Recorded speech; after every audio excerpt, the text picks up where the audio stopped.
అది జ్యూస్లో వేసుకోకూడదమ్మా, మట్టది. కార్లో పెట్టుకోవాలి నేను అట్లాంటివి. సాయిబాబా కూడా బూడిద తీసుకెళ్ళి పట్నాల్లో కట్టి అమ్మి బొట్లు పెట్టుకొని అన్నీ చేస్తాం.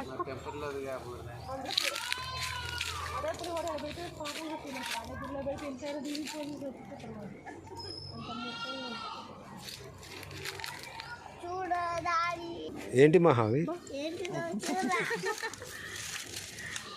కండక్టర్ అయితే తిన్నారంట. నువ్వు కాలంలో పెట్టేసినావు, నేను వారం అడిగితే నేనేదో వారం తింటామని అడిగితే ఒక కాలానికే పెట్టి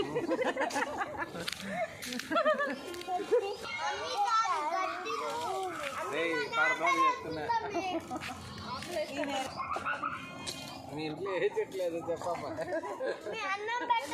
నేను ఫోటో తీసుకుంటా. ఎక్కడైనా చూసిందానికి చిన్నప్పుడు